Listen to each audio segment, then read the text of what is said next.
Welcome back to Sheet Metal is Fun. Tonight we're going to finish off our funnel lesson, which got cut short a little bit last time due to the arrival of our brand new granddaughter, and she is a peach. Let's go on inside and have a good time. Sheet metal can fly. Sheet metal is cool.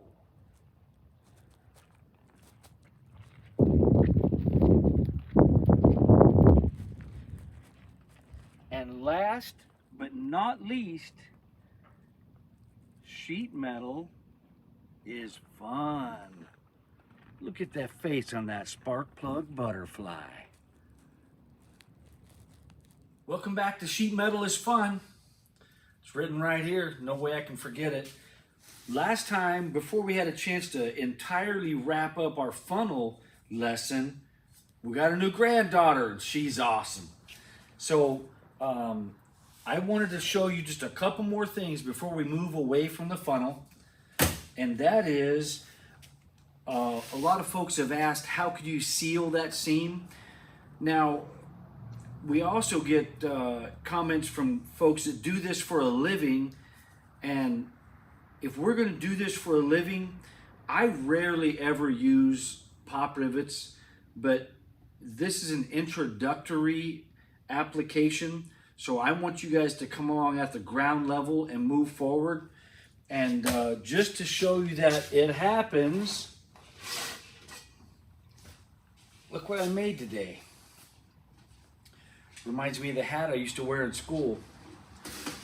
What this is a stainless steel funnel, but with no hole. It's actually a spire.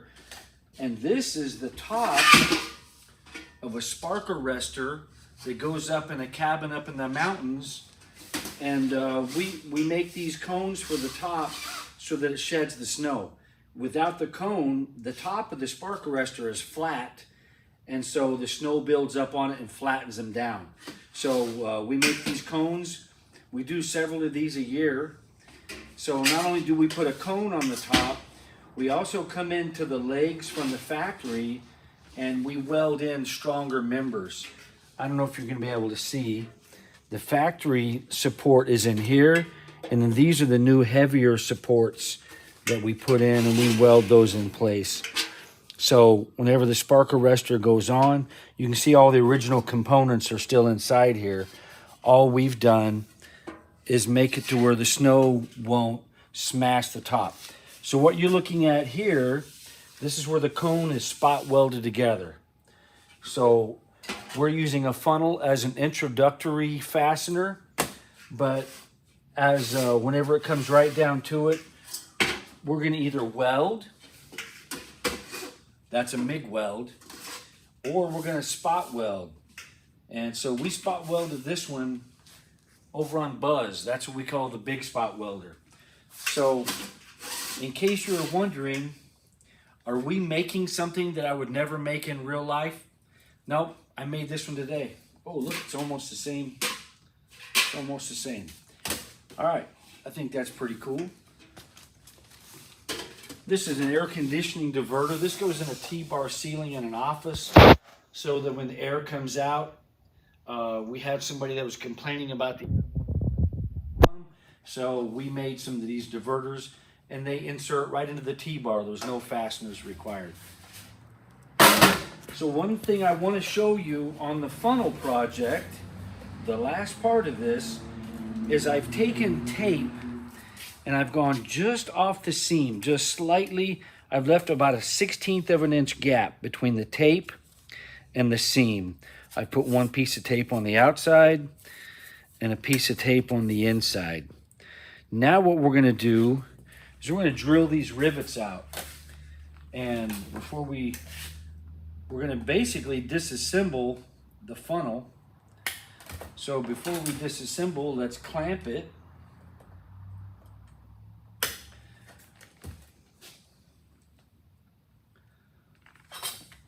And let's drill these rivets out.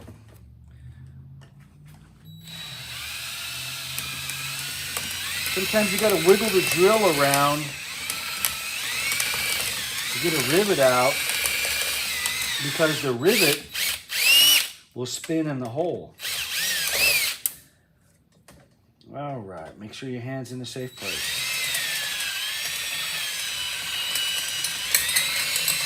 The rivet is spinning in there. I'm not sure if you can pick that up on the camera. So that's why we're going to continue to move the drill around. As long as we're making shavings off of our hole, we're in good shape. All right, now we have drilled our rivets out. But we drilled them out with the same size hole that we need to install the rivets in, so we can put them back in. So now we have our tape just off of the seam, outside and inside. We are going to use, this is polyurethane. I've spelled this out so that maybe you wanted to stop the camera. Polyurethane. After all the years of doing this for a living, this is by far my favorite sealant. We don't ever want to use silicone, and we don't want to use latex. But if polyurethane is not available, I like butyl as well. Look at that spelling, B-U-T-Y-L. Polyurethane. So polyurethane, once it cures, it turns into urethane rubber, and it will last, wow, a long, long time. Now, one of the things I want you to know is I've spelled this out because this is important that you would know how to spell this, so that you are going to Google it, you're going to go to your local supplier, you're going to look for it. That's important that you know how these words are spelled. Sometimes in the process of our learning, you will see me spell a word out for you. When we go to a break, the box and pan break or the 10-foot break, I might spell that out, B-R-A-K-E, because I want you to know the proper spelling for the tool that you're using. So part of that, here's something that's funny. One of the things when my wife and I decided to do this series and see if we could encourage you to become more capable and more confident, one of the things that we decided to do was go warts and all. We don't do any post, and that comes as no surprise, I'm sure, to all of you if you've seen our videos. And so these videos are not for me. I already know how to do these things. These videos are for you.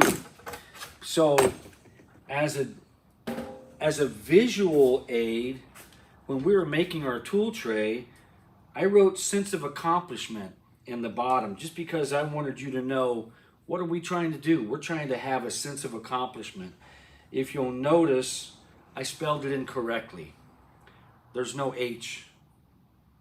I didn't put the H in there. I was in a hurry. Maybe I was talking and writing at the same time. I should know better. But the fact that I misspelled this word is not relevant to your lesson. The fact that if you're going to go and look for this product, you need to know the spelling. If we're going to be on a machine, especially if it's a word break, I need you to know that's a B-R-A-K-E. I don't want you to think it's a B-R-E-A-K. Those are important things. So I forget how many folks have looked and watched the lesson on how to make a tool tray, but we've had several people say that I misspelled accomplishment. But the fact that I misspelled accomplishment and then didn't go back and fix it, and I won't, this is part of my agreement, our agreement to you, that this isn't about us. I don't need to spell that word correctly because that word is not important to your lesson. What's important is that you become more capable and more confident. As the world changes, what I want you to do is I want you to develop a marketable skill, a skill that can never be outsourced. Now that might be a shocking thought to some of you, but I want you to have a skill that can never be taken away from you. And that's what we're trying to do here. I'm trying to show you how to think differently, how to think mechanically, how to look at something and wonder, how did they make it? How does it go together? So when you look at a vending machine or a toaster or a microwave, I want you to look at that and see if you can figure out how did they put it together. What was their first step? What was the second step? All right, I want you to come on in nice and close.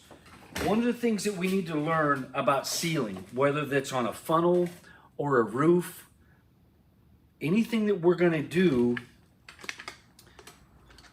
I use the blue wire nut to screw on the end. You can get these at your local hardware store. Is that if we had our rivets in, you notice we drilled the rivets out so we could disconnect the seam. If we left the rivets in and we tried to seal this seam, all we would be doing is having an external amount of caulking on outside the seam. What we want to do is we want to have a lamination. We want the adhesive, the sealant, the polyurethane, we want it to be between the layers, and then we want it to squish out. Squish is a word that it's a it's a word that I saw whenever they're investigating the submersible that that came apart. So here's what we're going to do. I'm just going to add a little bit of sealant, and it takes a lot less than you think, right? Look at that, it didn't take much. And you are going to have to get your finger in it. But the squish, when they were investigating the submersible, somebody who is familiar with adhering titanium to the carbon fiber shell of the submersible, they know that when they apply the adhesive that bonds the two components together, as you apply that adhesive and then compress the two components together, you should have a certain amount of what they refer to as squish. So that's the word we're going to use tonight, squish. And what the squish does is it tells you, do you have a bond? So when they put the submersible together and they put two dissimilar materials together and they applied the adhesive, when they put the two together, they should have had an exposed amount of adhesive. And if that adhesive was continuous all the way around, then you know that you have a good bond. Because if they went part of the way and then they got to a section and there was no squish, they would know they didn't make a full adhesion. So they would have gone back maybe and done something different. So I said all that so that we could use the word squish. All right, so here we go. We've taken our funnel apart. We've added some polyurethane there. Now we're going to put it back together. So let's get our vice grips back. I'm looking for the hole. There it is.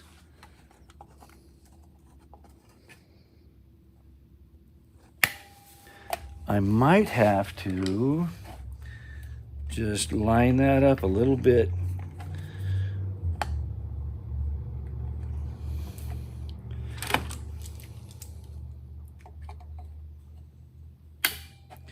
All right.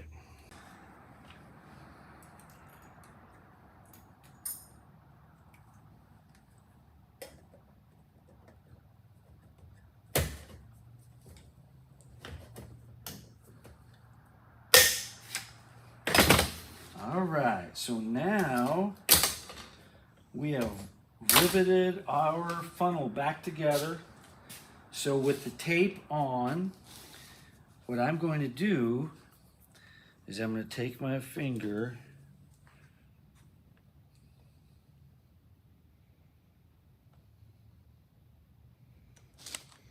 and make a mess. Don't go anywhere.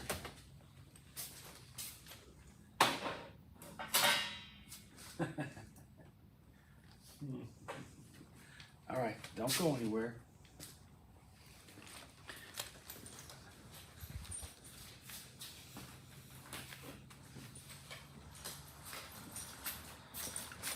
All right, I'm back. Found something to wipe my finger on. Here we go. So if you look and see what we're doing, I'm starting at the funnel and wiping toward the seam.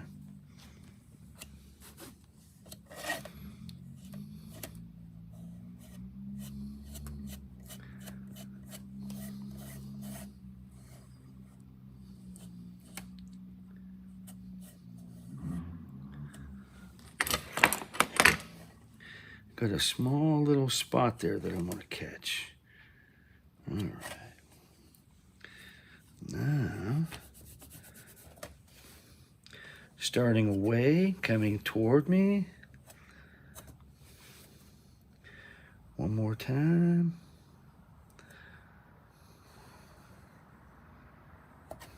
I like it. Let's do the same thing on the inside.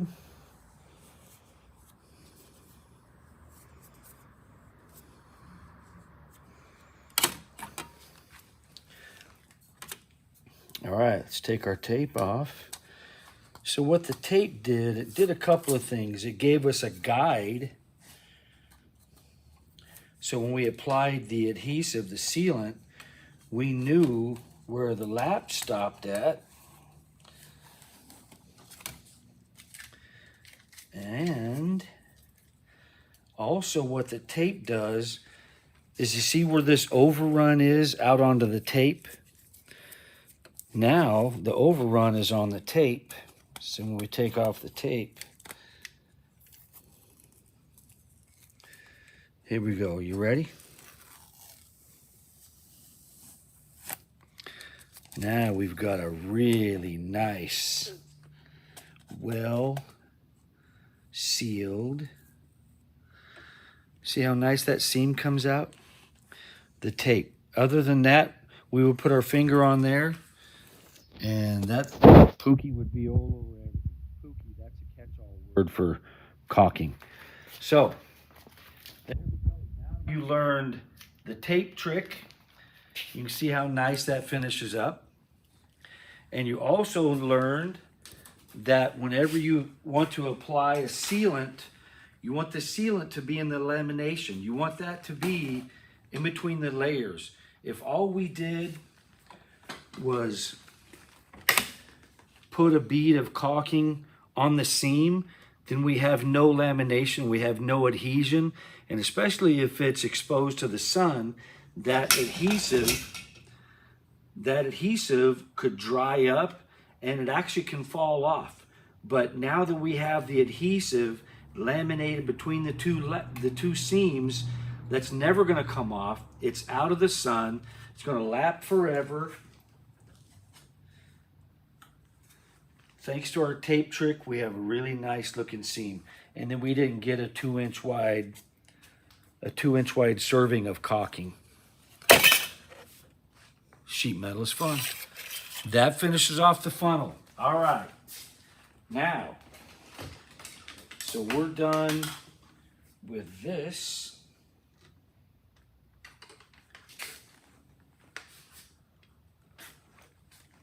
Polyurethane. I don't know if you already had that. Butyl is a good substitute. Polyurethane, #1. Silicone and latex, boo, hiss. All right. Let's get back to making a funnel. There's a couple of things that I want to go over. All right, you want to come in tight, Hunter? Can you see it from there? I'm going to try to stand this up and see if I can do this without as much glare. Whenever we're going to make a funnel or a cone or a spire, we want to draw a side view of it. And what that side view accomplishes is that tells us where our apex is. Once we arrive at our apex, then you see these 2 radius marks I've drawn on here. Then with our divider, we can draw the base, we can draw the top, and then, so really all we need off of this side view, I've drawn the full cone here, but this is roughly a 6x4. I didn't measure anything. I just drew it all freehand. But one of the things you can see here is that we arrive at the apex before it runs off the end of the sheet. So if it did run off, we could have made the cone a little bit shorter, and that would bring that apex back in here. If the apex is out here, it's a little more difficult, but I've got the answer to that problem too, right here on this sheet of metal. So now what we've done is,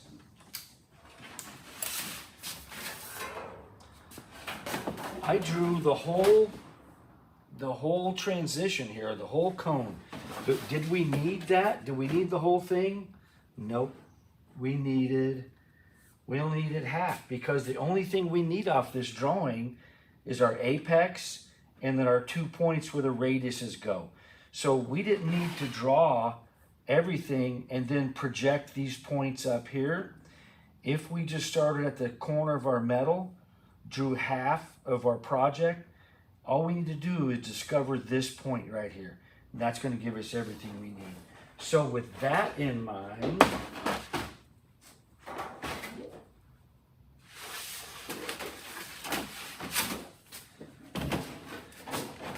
I've drawn this on here, but I scribed it on. Here is the half view of the project, of our cone, of our transition. All we needed here was to find out what our apex was. So once we know where that is at, we're going to take our dividers. We're going to put one leg on the apex, one leg on the bottom. Here's our apex, there's the bottom. See that? That's one of our dimensions that we need. This is the cone that we started to lay out last time when we got the news about our new granddaughter. So look, there it is. There's our apex. There's that number. This is also the same drawing. I was hoping you could see it better on the green metal. So this is not something different. It's the same. I was just hoping that with the green metal you would see the line a little better. So there's the one dimension we need. And then we struck this arc. Next one we need, back to our apex, back to our top line. Apex, top line. This is half view of our transition, of our cone. And then we're going to make this mark right here. Now the next thing we're going to do is we're making a 6-inch to 4-inch transition. This is what we're making. Now with this in mind, this is 6-inch. We're going to take 6 inches by 3.14 pi, and that equals 18 7/8. That is going to tell us from this point, if we take our ruler and go over here 18 7/8 and make a mark, from that mark, everything always has to return back to the apex. If you know, one of the best ways to find out how to do something is to see what it looks like when it's wrong. Let's do that. Let's hand draw. Here's our radius. Right? There's our radius. Here's our secondary radius. Everything has to always return back to this apex.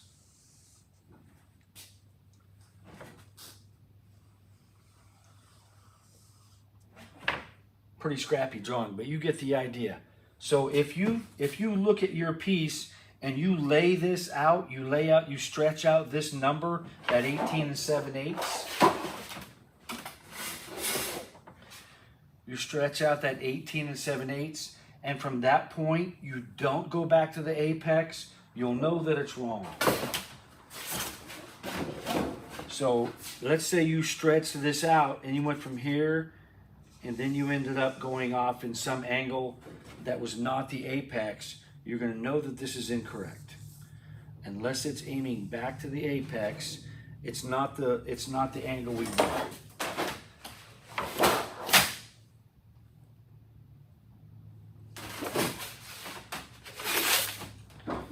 So I know that these lines, these are just scribe lines. The reason we use scribe lines is because it's the smallest mark you can make, and then I never have to tell you cut on this side of the line or that side of the line. If I were to draw this cone right here,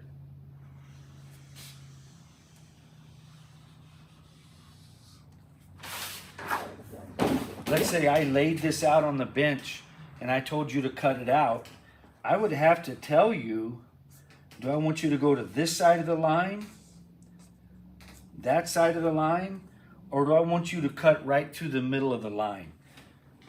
We don't need to explain any of those questions whenever we make the line so fine that it's just a scribe. It's almost a needle point. We're just making a scribe line on the metal. And then we don't have to wonder where the cut is. The cut is on the line. Now, one of the things that we're gonna have whenever we have a funnel is we have a lap. And that's where we're gonna make our seam. On some of the really heavy funnels, we will weld that. This one right here,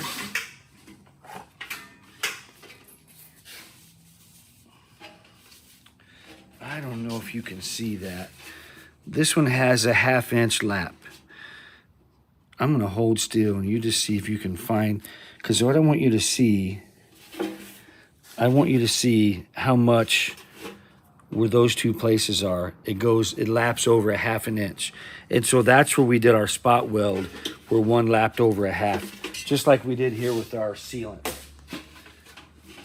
So one of the things that you gotta do, this number, all this did was give us our stretch out. We still have to add the seam, the allowance for the seam. So now I've added a 1/2 inch lap. The stretch out would be 19 3/8. But I'm hoping you can get in here close enough. What we're gonna do is, there is the edge of our funnel. There and there. Here's our line going back to our apex. Now what we're gonna do is we're gonna add our seam on here. And to do that, we're gonna put one, as soon as I put my reading glasses on, we're gonna put a mark at a 1/2 inch. 1/2 inch is just so fun to use. It's so easy. Now, what I've done,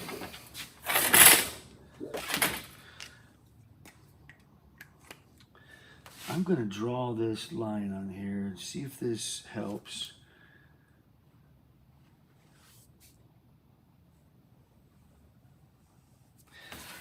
What I want you to do is I just want you to be able to follow where the actual project is. Here's our radius, here's the line.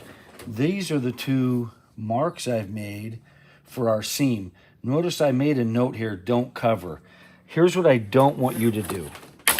We just allowed a 1/2 inch on there for a lap. All right, I'm gonna show you right here the wrong way to do it. Sometimes that's the best way. I said don't cover it. I want you to come in real close because I want you to be able to see right here. Here's my two marks. Those lines are 1/2 inch. Look at this. I'm on my mark. I'm on my mark. But what did I do? I covered up my project. So what can happen here, since we're just reading off of a scribe line, there could be a scratch in the metal, and that could be in the wrong place. So don't lay your straight edge over your project. Here's what we're gonna do. Watch this. It isn't gonna be much, but I'm gonna use the other edge of the straight edge. And now I have visibility. Here's my project. So what am I looking for? I'm looking for this to be a parallel line. There's a chance that if we covered it up, we could go, yep, there's my scratch right there. And then we make our line. That's beautiful. And then we look on here and we went to the wrong lines. But because we didn't have that point of reference, we allowed ourselves to make a mistake that was really unnecessary. So don't cover your project. And you can use this every time you do anything. If you're going to add an allowance, don't cover the project. Now, the only time that would be different is like we went last time. We went through our entire shop and we figured out what every single thing we have. We know this is 1.25 inches. We know this is 1 inch. We know this is 2. We know this is 1.5 inches. We know what all these dimensions are. So if we did have a known dimension, we can lay that on our project because this is a known dimension. See, I'm still not covering up my project, right? Here's my project. Now I could make that line right there, and I know that that line would be parallel at 1 inch.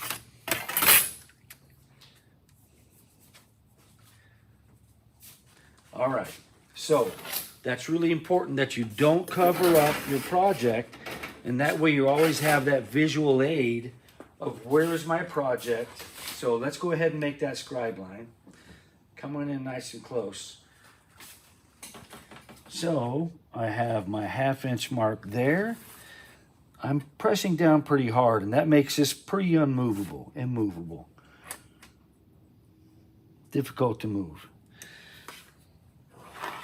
Now, with my eye on this line, I can see that I have a parallel line. Now I know that's the right one. All right. Man, this thing's looking great. All right, we're back. Some of you are going to notice that I'm wearing a hat and it's daylight outside, but we had a mechanical malfunction. We're finishing up our funnel video, so we are going to cut this out, roll it up on the next episode. I'm going to show you how to put collars on it. Look at that. That's going to be awesome. That's going to be our next video. But today, this wraps up our fun with funnels here on Sheet Metal is Fun. Sure glad you guys stopped by. See you in the next one.